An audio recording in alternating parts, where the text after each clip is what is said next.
Yes, I'm going to convene the City Council work session, Iowa City Council work session for Tuesday, April the 17th. And the first item would be clarification of agenda items.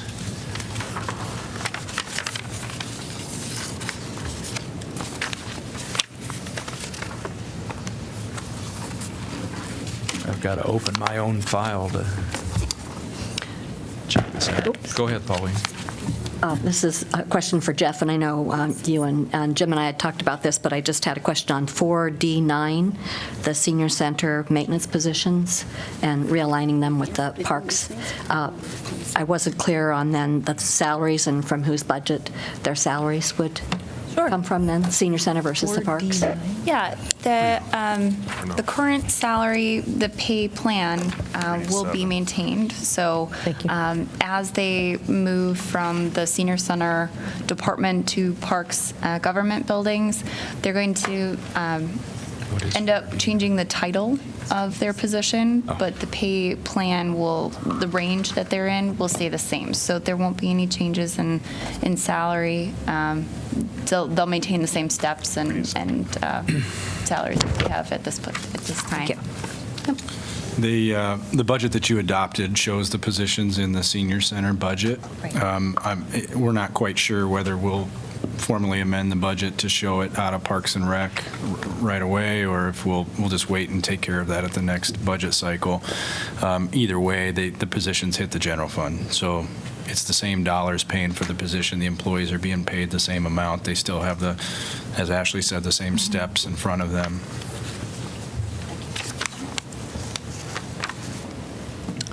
I'd like to bring up item 5H, which is first consideration of the historic landmark designation for 319 East Bloomington. It used to be we could not discuss such things in a work session. Can we discuss them now? We can. I think it's preferable to do it as formal when everybody is here. Yeah, I don't want to go into any detail about the substance. I just wanted to make a suggestion and see if the council wanted to do it. I'm inclined to open the public hearing, but then hold the public hearing, ask for a motion to continue the hearing, and defer decision to our May 1st meeting. I'm inclined to do that. Mayor, I don't think you should be making decisions. We can't hear you. About a public hearing. Yeah, you got to use your mic, Oh, I'm please. sorry. I don't think you should be making decisions about what you're going Okay. to do about All a right. public hearing until you hear the public hearing. Okay, fair enough. It's a good thing somebody around here knows the law and all that. Keeps us honest. Any other agenda items y'all want to talk This is the about? right time I can talk about item 3E, 4, and 5, or this is not. Yeah, those Can I are, ask question? No. well, sure. Is this like gonna come for voting later, or what we are doing here now? The I don't know what those items are. properties, you are setting the public hearing for the university properties, so the actual vote will be at your May 1st meeting. You're just really, with this action, notifying the public that they will have an opportunity To come for a and talk. public hearing to talk about it on May 1st. This is gonna be like agenda item that we can talk Right. publicly about it. Yeah, I guess. Would it be on the actual agenda, or would it be another consent item? The university sale will be on the agenda. On the agenda, okay. Yeah, because there's a public hearing with it. Okay. Well, yeah, that's great. Yeah, because really would like to think seriously about the price and talk about it later. Okay, so we'll do that at Yeah. our next meeting. Any other agenda items? 3E1, the rezoning of the Prairie du Chien Road. I wondered if we have any information where they are with, like the displacement of the residents, if we have any more information on that. I do not have any information right now on that. That, again, is just setting the public hearing. So on May 1st, as part of that public hearing, I think that's going to be an expected, the applicant's going to be expected to answer that. Good. Hopefully, the applicant can. If not, you probably want to consider a deferral of that vote. Thank you. Yeah. I had that down too. All right, I'm guessing there are no more agenda items. So we'll turn to info packet discussion, April 5th packet. I want to mention IP number 2, which is an email from me indicating that I have received quite a few emails asking me to join other mayors in signing the city's open internet pledge.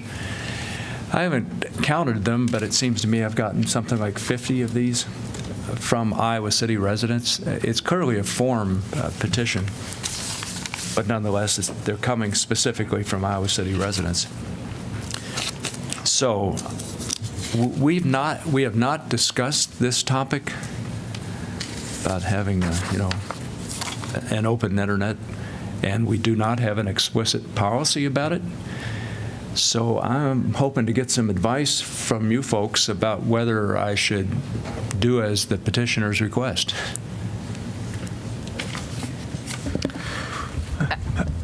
Go ahead. I was going to bring this item up also because I wondered exactly what it would mean for us as a city. I mean, we've already been labeled as the liberal Iowa city, terrible liberal Iowa city. I see it more as a progressive city, that we follow suit with progressive ideas. And I would be in agreement with it if other folks on the council thought it was the right thing to do. Proceed. I mean, this is something that I've been interested in bringing up. I'm glad that there are other residents that felt necessary that this be something that we move forward on. And I think I'd only look to Eleanor to see what it would potentially require us to do, since we may not necessarily have certain things from a city that may be different, but I'd ultimately proceed. I'm just I wondering. think the question is just simply if you want to give the mayor, tell the mayor to move Yeah. forward. Yeah, a I would letter say would be yes. fine. Yep. All right, I hear yes. There'll be some happy people out there. That's good. So, If I could, I'm just flipping through this because it's been a couple of weeks since I've looked at that. We should probably report back to you on what the pledge actually says and what you're committing to, because it's not just an advocacy position. It does have a caveat: to the extent permitted by law and within our control. Then it lists, I'm seeing 6 different tenants. And one is procure applicable internet services from companies that do not block, throttle, or provide paid prioritization of content on sites that cities run.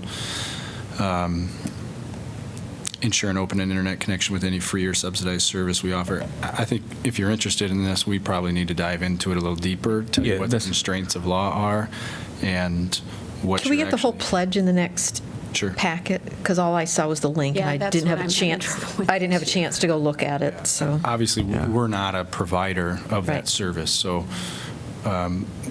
and with some of these pledges, you're really pledging to do what you can obviously within the constraints of law, to influence how private providers are providing their service, and it'd probably be helpful for you to know exactly what those constraints are. yeah, my recollection is I tried to make a PDF, a copy of the pledge, and I couldn't do it the standard way I do such things, so I couldn't figure out how to proceed, and then got busy doing other things.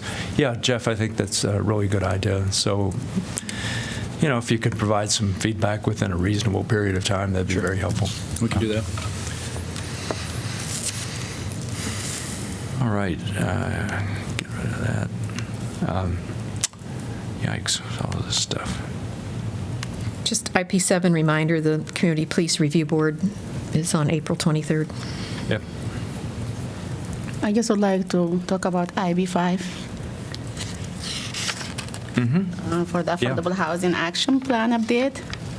I guess it's really good, but I'm just have some ideas that if we can add separate rows on the same tables that shows the number of affordable rental unit placed on service each year, and also the update for that for like 3 years, and also initial rent and on those units. And also the number of the affordable owner-occupied place in service each year. and the sale price, of course, and the units. I don't know if I guess Jeff also mentioned, you know, you want there to see the measurement and the outcome of those, and if we can add those to the table, would be great. Jeff, where are we at? Oh, I didn't mean to cut you off, Susan. No, I just didn't quite even catch what Mazahir was asking for, so I can't even really respond because I didn't. Where are we at with kind of bringing that back to have a kind of deeper discussion? Because I think that we discussed it during our strategic planning process, that we were going to come back and make some changes to. The measurement. Yeah, the refinement or reissuing of the Affordable Action Plan is part of your strategic plan, so that will be something we tackle in the next 2-year period. We'll just build on what we've started here. And performance metrics, council has requested that we develop some performance metrics, which is essentially what you're requesting, Mazahir. So we will develop those, come back to you with what we think, many of the items that you talked about, units created, under which, how were those units created? Was it because of inclusionary zoning, direct investment? Was it federal dollars? Was it the affordable housing dollars? Was it through our investment in the trust fund? We'll try to lay all that out, and then we can specify rental, owner-occupied, period of affordability. We'll try to provide as much of that as we can. So that's in the works. I will say the annexation policy I previously reported to you, that would be on the second meeting in April, the agenda there. We got tied up with the Forest View rezoning application and getting that out the door, so that's delayed one meeting that should be in front of the P&Z, that first meeting in May. So yes to the performance metrics, we're working on it, and that's the one update from what we submitted here. Yeah, so I think they'll be providing what we want, yeah. I want to make one very small note about IP number 5, the same topic we were just discussing. And I just observed that the fourth element in Action 9 it refers to keeping occupancy at 3 unrelated. So that needs to be cleaned up. Needs to be updated, Yeah. Thank you. I would just make a comment as well, because, I just want to thank staff for their work on this. I know that things come up, as you just mentioned, with the Forest View rezoning, and some other things have come up over the course of my time on council, which is fine. I'm just more focused on the fact that we are making steps on this effort and doing it in a way that I think is not necessarily clearly articulated, or I know that I haven't done a good job as far as clearly articulating the different steps we've taken. I think a lot of it's been focused primarily on the money that we've been able to apportion towards this effort, but there are other steps that I think are addressing affordable housing in different and inclusive ways. And so, for the record, I just want to make sure that we state that, or I state that at least. Yeah, good. I want to mention a couple topics, I guess. One is, where did it go? IP number 3, which is a post that John put into the packet. It's a post by Cade Benfield about the healthiest neighborhoods are both walkable and green. I thought that was a pretty instructive article and spot on. So thanks for putting it in there, John. You bet. I never get those type of kudos when I put a memo in the packet. I was looking through it again after just, the last day or two, and one thing it said, which I don't think it registered in my first reading of it, was that people living in urban environments are at a higher risk of mental health issues. So, in a sense, what the article is emphasizing is that higher risk needs to be addressed by certain actions, and that what has seemed to be effective in addressing those higher risks for stress and mental health related issues are walkability in nature. Mm-hmm. And how that relates to Iowa City in particular, at least within the Iowa context, as I recall, Iowa City is one of the higher, if not the highest density in the state of Iowa in terms of its, population per square mile. So we are an urbanized community, and that can be stressful. We've been talking most recently about the impacts of traffic, and just as one example, the noise, the pollution, just the physical risks that are involved with that. But I was very pleased to see how some of these things that we've been talking about, there's a lot of science supporting, what we're trying to do. And I think the Climate Action Plan will just reinforce that. Yeah, I was pretty impressed with the extent to which Benfield went through the science related to these topics. Yeah. I also liked that article and wanted to thank you for including that, because especially it said the natural features such as trees, gardens, parks, birds, water are associated with a higher level of mental well-being. And I think that that's really important, and we should never lose sight of the importance of our parks and our green space. And I think we should also always be cognizant of that when people are coming before us for zoning changes or approval of developments, that we don't allow them to do such things as like a fee in lieu of a green space, because the green space is important. And I think we've seen that now with the lack of the trees aren't even budding out yet. And I think the seasonal affective disorder is really apparent with a lot of people because it's just not green yet. And I think it does make a difference. Get out the green spray paint at this point, I think. Right. But it also stressed that it's more than just a plot of grass, that you need more than that. I wonder if we could get seasonal affective disorder into our code somewhere. Right. It's real. I'll tell Yeah, you. it's real for sure. But It is. It's going to snow again. Yeah. I want to mention IP number 6 also, which is a letter from the CRS coordinator. I don't know what CRS stands for, but CRS coordinator of FEMA's Federal Insurance and Mitigation Administration, congratulating Iowa City for increasing to a Class 6 in the National Flood Insurance Program rating system, which is likely to result in lower flood insurance cost, if I understand correctly. That's a good thing. I think maybe city government and staff had something to do with that better rating, but Yeah, staff did. I certainly didn't.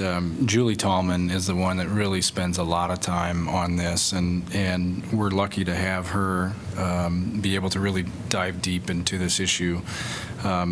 She's good. She's really good at what she does, and it shows here. And this is great because those that have to pay flood insurance will now see a savings because of her hard work, and of course a lot of the projects and the flood recovery effort that's spanned all our departments, and that you all at the council table have helped support and provide funding for over the years. deal. Good work, Julie. All right, anything else on that information packet? IP 13, Yeah. the report from the Human Rights Commission, just wanted to commend them and thank them for their activities in the community from that list. They're really busy out there and doing a lot of things to promote the community and its inclusiveness. Moving on, April 12th. IP4, Jeff's article that he shared from the National League of Cities, the preemption. It's kind of timely as far as the things that have gone on in our state, but also I think goes to show us that we're not alone. It's happening. It was interesting to see the data and the colored graphs of all around us, all across the country. These things are going on.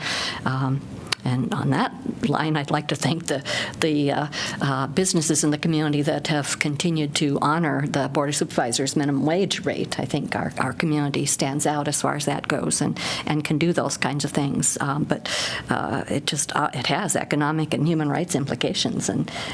But we're not alone, obviously. Oh, along with that, I was going to mention it later because I'd gone to the Municipal Leadership Academy, but they talked about celebrating this year 50 years of local control and home rule. It's a 50-year anniversary of that. So folks can go to the League of Cities website and see they'd like to plan some activities this year and have proclamations made by the cities, which I'm going to send the mayor some information on that so that we can proclaim that. Speaking of home rule, yesterday, Kingsley and I met with visitors from the Philippines It was a really interesting meeting. There were, I think, 9 people, 7 of whom were mayors and 2 of whom were vice governors. Right. Yeah. And one of the things we talked about was home rule, because they were trying to get a sense of how the federalism system works within the United States and how cities fit into the Constitution, et cetera. And then that led to some conversation about home rule in the state of Iowa and, preemption, that kind of thing. Mm-hmm. It was a pretty fascinating meeting.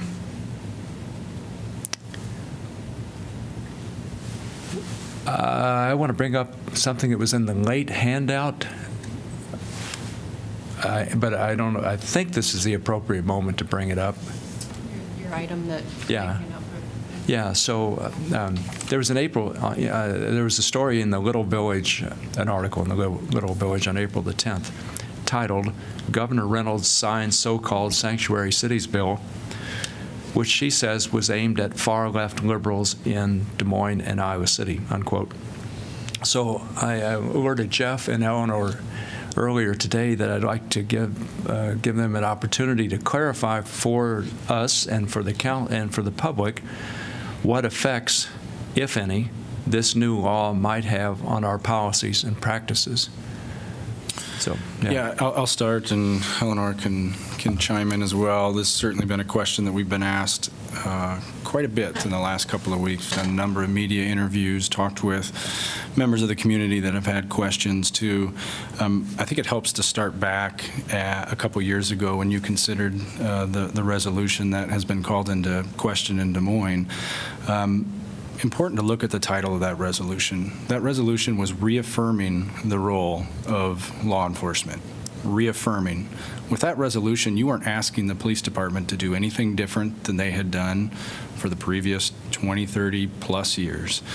And it's simply, we're not immigration. We're not an immigration enforcement arm. We've never been asked to, we're not trained to, and we're not empowered to be an immigration enforcement agency. So what you did is you said that we are going to maintain a public safety role with our police department. You also said that we will comply with all federal and state laws. So my message has been, you should not see any significant change in our, probably I don't even need to say significant, you shouldn't see any change in our daily approach to law enforcement. You didn't 2 years ago when you passed the resolution, and you won't with this change in state law. We will comply with the law. There's some updates to internal policies that we need to do to be compliant. That's specifically stated in the law. By January 1st, we have to update some policies. We have to make sure our officers know what SF 481 says. But we're not going to ask them to be immigration enforcement officers. So again, I think the challenging part is this sets us back with the immigrant community because now they have an additional layer of fear, additional layer of hesitation. There's an additional layer of uncertainty. It makes the job of those police officers that much harder. We've been trying to build those relationships. I think we've been having some small victories over the years and building trust. There's no doubt. I believe this is a setback to that effort, but we're going to continue to try to build that trust and build those relationships despite SF 481. So I hope that's clear. I know Police Chief Matherly feels the same way, and that's how we're going to be instructing the officers to move forward. I'd ask Eleanor if there's anything regarding compliance with the law that you think we need to point out. But Very well said. I have a question, and I'll leave my comment for my Twitter account. But the question I have is there any way we can send a statement regarding that through our kind of web-based, whatever, communication channels?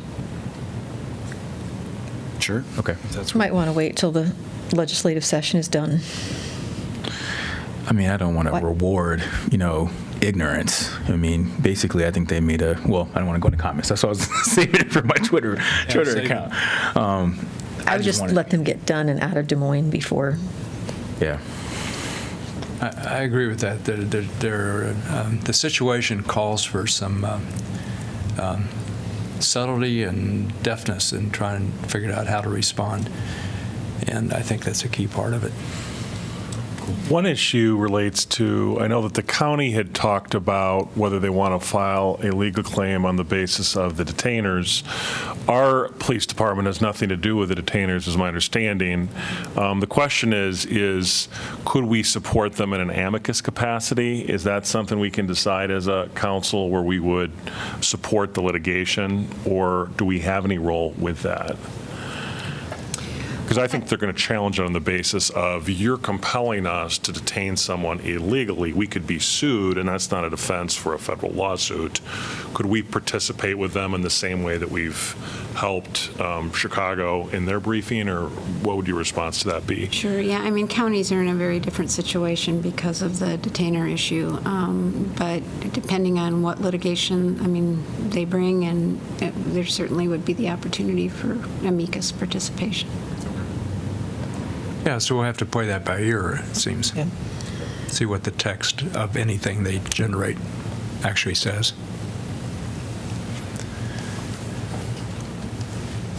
All right, any other topics on the April, whatever it was, agenda? IP7, I'd like to thank Ben for that article about the hidden crisis. Yeah, Gustav, sorry. Let's Sorry. not give any Depends on credit his to way Ben. out.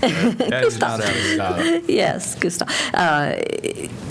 It was very informative, and hunger is just something that people don't like to talk about or even admit. And having served some of the free meals down at the crisis center, I have to admit I oftentimes don't think about the student population, and I don't know if you have any feel for if it is really a problem in this community as well, which according to the article it sounds like it probably is. And what we could do, is there some way that we can help provide transportation for these students that might be able to go down to the crisis center to get some free meals, or even the Salvation Army does some dinner meals, or what you think we could do to help this? Yeah, we have a really good food pantry program that's in the IMU, and they're looking to expand to the west side, so that way it kind of hit populations. But that's kind of a narrative that student government's pushing forward, is seeing what food accessibility looks like.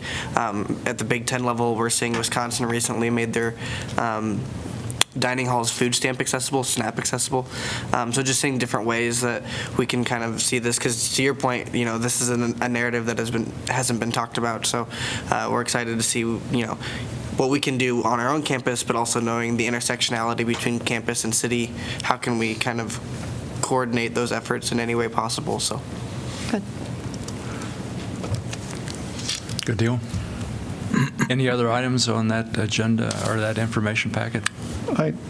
On the bar check. Bar check, all right. Yeah, well. IP8. When was the last time you checked the bar? Let's say, from trees to bar check. On my inspections, no, I'm just wondering if we really, do we need this information? I'm not sure how is it useful to us as a council? Compliance.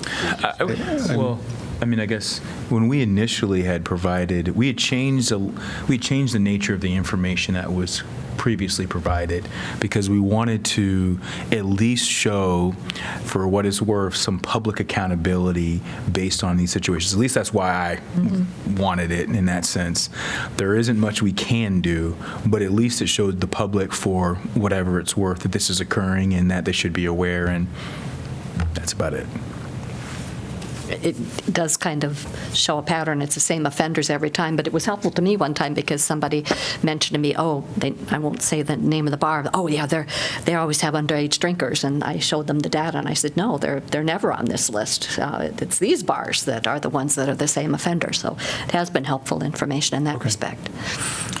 We still do use the information on Paula citations to determine whether exception certificates to business should be issued. So, for example, if you were to pull up this item, you'll see that Bo James has a ratio of 1. That's over the limit, and we have recently notified Bo James that they've lost their exception certificate.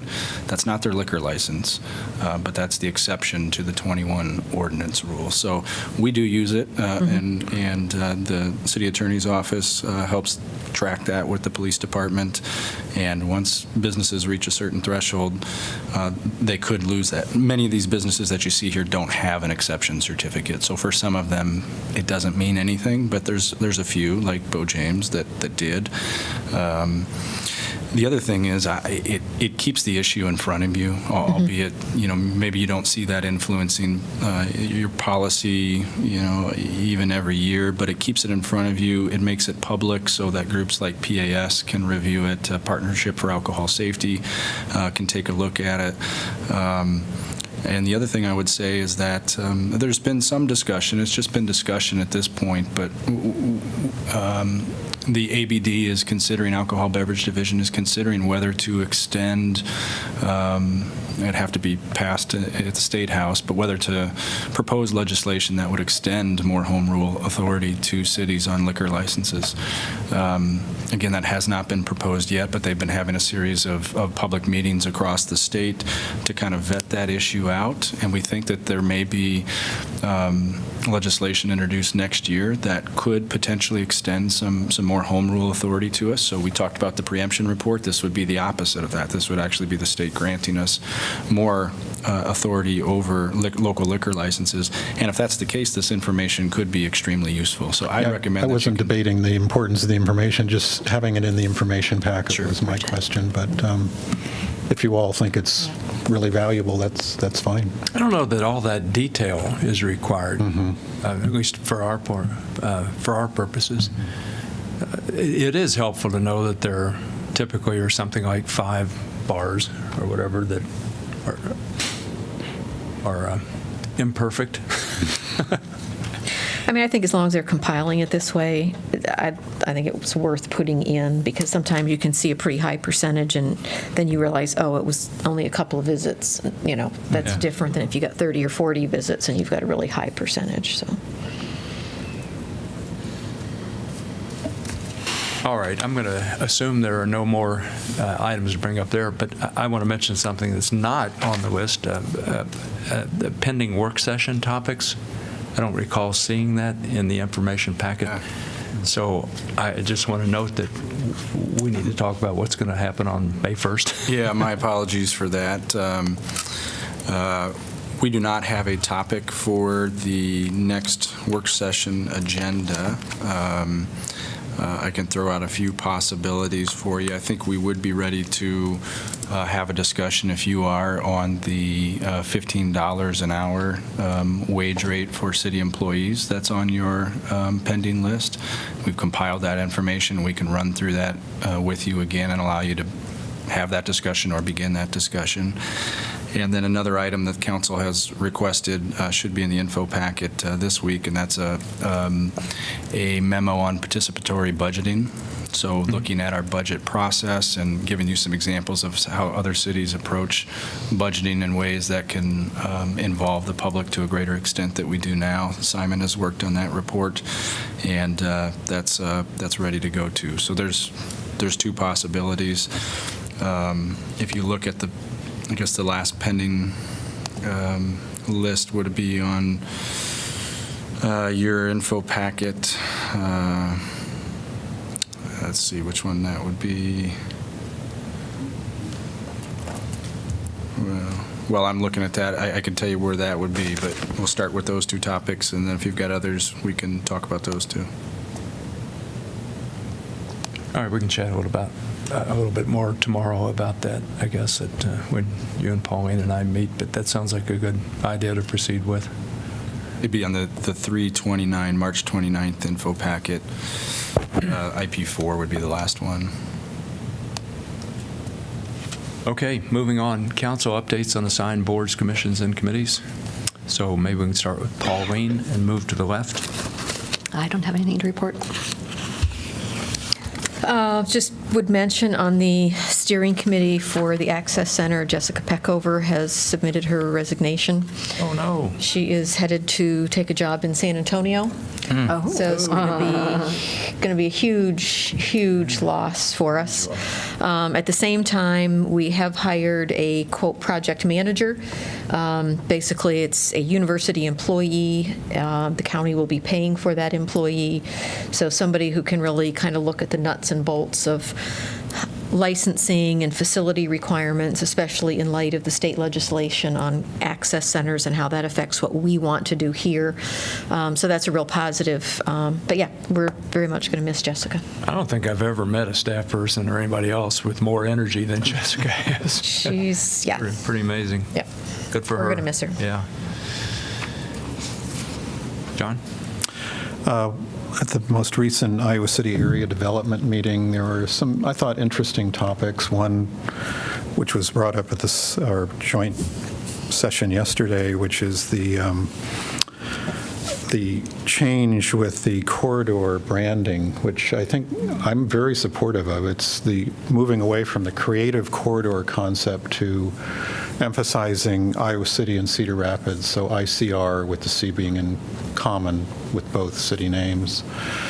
Not to say that the smaller communities won't be part of this marketing effort, but the effort now will focus, which I think is very appropriate, more on the productive places within the region rather than the corridor that connects them. It's hard to, I can't even, what does one conjure up as an image when one thinks of the corridor? You know, what, the interstate? I mean, so I think it's really appropriate to focus that effort more on Iowa City, the cities that make up the region rather than the creative corridor. And so a lot of material now will be coming out with that focus, which I'm looking forward. And we've seen previews of it. I think it's pretty interesting. Another item was the ICAD and the Chamber of Commerce are kind of going through a conversation trying to determine how and in what ways their respective roles could change or at least be as well integrated as possible. So I think that's another interesting one to follow and see what comes out of that. That's it. Don't have a ton of information other than that we did finish up the City of Literature Conference, and once again, we just want to give rave reviews to John Kenyon.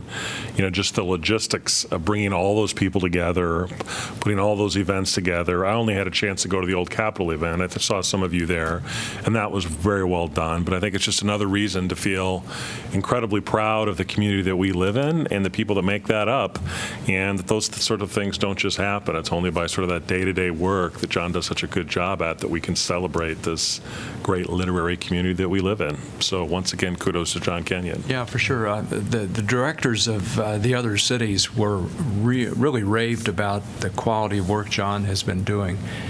So I think we can see that here at a local scale, but they're talking about the effect that John and our City of Literature are having on cities all over the world, you know, at least a select set of cities all over the world. Just today or yesterday, I got emails from a couple of the directors who visited praising the event itself and the way they were received and the things they had an opportunity to do here. So yeah, it was a big hit. So, and John knows that. I don't have any. Okay, Kingsley? Nope. Well, gosh, I guess that brings it up to me. So, boy, I sound like James Comey. Gosh. Lordy. So the Convention and Visitors Bureau, I met with their board on the 22nd of March, and in that board meeting, the discussion focused on upcoming events, namely the United World, what is it, World Wrestling World Cup. Alas, Iran did not come, Russia did not come, and I think Turkey did not come, but the first two are powers in that kind of wrestling, so too bad. But it was a big event, and I had an opportunity to hand out bronze medals to Japanese wrestlers. They were excited. They were excited. They were really pumped, and it was so much fun watching the joy in their faces. So at the CVB meeting, we also talked about RAGBRAI, about the UCI Cyclocross World Cup, which will be in the fall, I guess, and also about construction of the new arena in Coralville, and about the CVB staff's ideas about how to implement the CVB strategic plan, focusing on, first, embracing the river, which is connected to ideas we've shared here. Secondly, building a stronger connection with diverse communities. I was really pleased to see that's something that's emerged within the CVB over the past year or so. Maybe it has deeper roots, I don't know, but definitely over the past year. Thirdly, improving connections among bicycle trails and transportation in the corridor. So as a part of that discussion, that part of it, I mentioned that our council had instructed me to draft a letter having to do with the widening of I-380. And I indicated that the instructions were to draft a letter opposing the widening. So Tom Gill was not happy to hear that. There's a surprise. Chris from up in North Liberty said, well, maybe there's some things we can talk about and work on there. Mike Carberry was there as well and said something similar. But I bring that up partly because it was discussed during the CVB board, but also because we briefly discussed it yesterday in the joint entities meeting. Can I go a little bit more deeply into this, the I-380 widening? Because, yeah, all right. If it's a report from the CVB. Yeah, so I think each of you have received a copy of the draft letter, or the letter I drafted. It's probably a little bit too long. It's very typical of the kind of stuff I write, so I'm sure it can be shortened. But in this joint entities meeting yesterday, I did as I alerted you that I would do. I indicated to them that I had been instructed to draft this letter, that I had drafted one. I didn't know whether to use the word oppose the widening, have objections to the widening, or have strong concerns about the widening, et cetera. And then recalled that one of our ambitions, I didn't use the word strategic plan, but one of our strategic plans ambitions is to build upon and strengthen our collaborative relationships with nearby communities and governmental entities. So in that spirit, I said, well, maybe we could work together to create a working group and all that. But during that discussion, you remember, I said our council has not had a chance to look carefully at the specifics of that draft letter. So I just wanted for us to be conscious of that, and if there are things you need to tell me about a draft letter or about what we should be, what the end game should be, it would be helpful to be clear about that. What I mean by what the end game should be, we could just send pretty much the draft letter that I put together. We could send it to the DOT and express our values. What would that get us?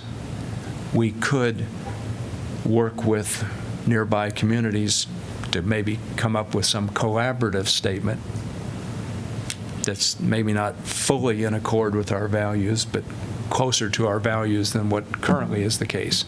So we need to have some sense about what our end game is, what we want to accomplish with this draft letter and with this conversation that we are hopefully able to set up with a working group that we talked about in the joint entities meeting. So I don't know that we want to go through all that in detail right now, but yeah, it'd be helpful to be thinking about that some. Give me some feedback if you can. Okay, that's the only thing I wanted to draw When attention would to. we discuss that? Maybe at council time then, at the end of the meeting? Or when would you prefer that we give you feedback on the letter and what the end game is? I don't know, what's an appropriate moment? I'm not sure what the most appropriate moment is. We could do it, I guess, at the end of our formal meeting, but that doesn't make any sense, does it? I'm Why a not little work session? hesitant to have you, discussing a particular topic that we haven't really given notice. Right. about. So, We could place it as a work session topic. yeah. After next meeting. Yeah, all right, let's do that. Okay, anything else? I think the answer is no. Jeff. All right, we're adjourned from our work session.